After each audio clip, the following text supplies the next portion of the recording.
ನಮಸ್ತೆ ನನ್ನ ಪ್ರೀತಿಯ ರೈತ ಬಂದವರೇ ಹಾಗೂ ನನ್ನ ಚಾನಲ್ನ ವೀಕ್ಷಕರೇ. ಇದನ್ನು ನಾವು ಮಣಿ ಗಿಡದ ಬಗ್ಗೆ ಮಾಹಿತಿಯನ್ನು ತಿಳ್ಕೊಂಡು ನೋಡಿ. ನೀವೇ ಮಣಿಗಳು ನಾವು ಶೇಖರಣೆ ಮಾಡಲಾಗಿದೆ. ಇದೇ ಗಿಡ. ಈ ಮಣಿ ಗಿಡದಲ್ಲಿ ಸಾಮಾನ್ಯವಾಗಿ ನಾವು red, yellow, pink, white, black ಹೀಗೆ ಅನೇಕ ವಿಧವಾದಂತಹ ಮಣಿ ಗಿಡನ ನಾವು ನೋಡ್ಬೋದು. ನೋಡಿ ಇಲ್ಲಿದೆ. ಈ ಮಣಿ ಗಿಡವನ್ನು ನಾವು ಸಾಮಾನ್ಯವಾಗಿ ಬೀಜ, ಕಡ್ಡಿ ಹಾಗೆ ಇದರ ಮೊಳಕೆಯನ್ನು ನಾವು ತೆಗೆದುಕೊಂಡು ಹೋಗಿ ಅಥವಾ ಗೆಡ್ಡೆಯನ್ನು ತೆಗೆದುಕೊಂಡು ಹೋಗಿ ನಾವು ಬೆಳೆಸ್ಬೋದು.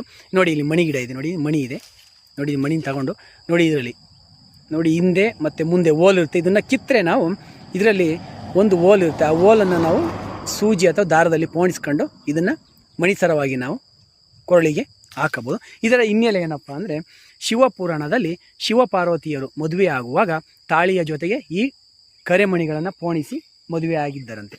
ಹಾಗಾಗಿ ಆ ಕಾಲದಿಂದಲೂ ಕೂಡ ಇಲ್ಲಿಯವರೆಗೂ ಮಣಿ ಅಥವಾ ಕರೆಮಣಿಗೆ ತನ್ನದೇ ಆದಂಥ ಶ್ರೇಷ್ಠತೆ ಇದೆ. ಇದರ ಮಹತ್ವ ಏನಪ್ಪ ಅಂದರೆ ಒಂದು ಹೆಣ್ಣಿಗೆ ಅಂದರೆ ವಿವಾಹಿತ ಹೆಣ್ಣಿಗೆ ಕರೆಮಣಿಯ ತಾಳಿ, ಕುಂಕುಮ, ಬಳೆ, ಕಾಲುಂಗುರ, ಹೂವು, ಗಾಜಿನ ಬಳೆ ಇವುಗಳು ಒಂದು ಹೆಣ್ಣಿಗೆ ಸೌಭಾಗ್ಯಕರವಾದಂಥ ಅಮೂಲ್ಯವಾದಂಥ ಬೆಲೆ ಕಟ್ಟಲಾಗದಂಥ ವಸ್ತುಗಳು. ಅದರಲ್ಲಿ ಪ್ರಮುಖವಾಗಿ ನಾವು ಈ ಕರೆಮಣಿಯನ್ನು ನಾವು ಹೆಚ್ಚಾಗಿ ಬಳಸಲಾಗುತ್ತದೆ.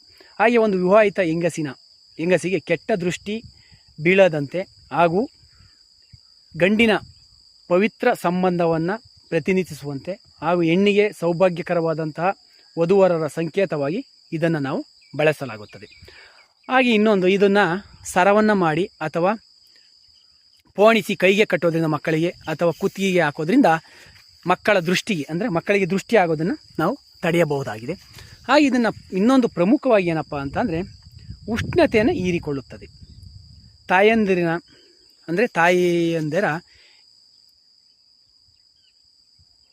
ಎದೆಹಾಲಿನನ್ನು ಸೂಕ್ತ ಪ್ರಮಾಣದಲ್ಲಿ ತಂಪಾಗಿ ಇರಿಸುತ್ತದೆ. ಉಷ್ಣತೆಯನ್ನು ಕಡಿಮೆ ಮಾಡಿ ತಂಪಾದಂಥ ಎದೆಹಾಲಿನ ಉಷ್ಣತೆಯನ್ನು ಹೀರಿಕೊಳ್ಳುತ್ತದೆ.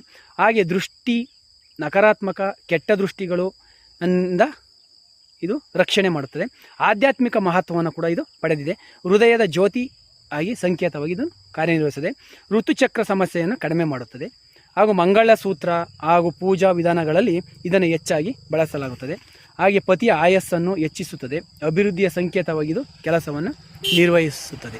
ಹಾಗೆ ಇದರ ಪ್ರಮುಖವಾದಂಥ ಅನುಕೂಲ ಏನಪ್ಪ ಅಂತ ಅಂದರೆ ಇದನ್ನು ಹಾಕೋದ್ರಿಂದ, ನಮ್ಮ ಜಮೀನಿಗೆ ಇದನ್ನು ಹಾಕೋದ್ರಿಂದ ವಾಸ್ತು ಪ್ರಕಾರವಾಗಿ ಅಥವಾ ಮನೆ ಮುಂದೆ, ಮನೆ ಹಿಂದೆ ಅಥವಾ ಮುಂದೆ ನಮ್ಮ ಜಮೀನಿಗೆ ಹಾಕೋದ್ರಿಂದ ವಾಸ್ತು ಪ್ರಕಾರವಾಗಿ ಇದು ವಾಸ್ತು ಗಿಡವಾಗಿ ಕೂಡ ಕಾರ್ಯವನ್ನು ನಿರ್ವಹಿಸುತ್ತದೆ. ನೋಡಿ ಆಮೇಲೆ ಇನ್ನೊಂದು ಪ್ರಮುಖವಾಗಿ ಏನಪ್ಪ ಅಂದರೆ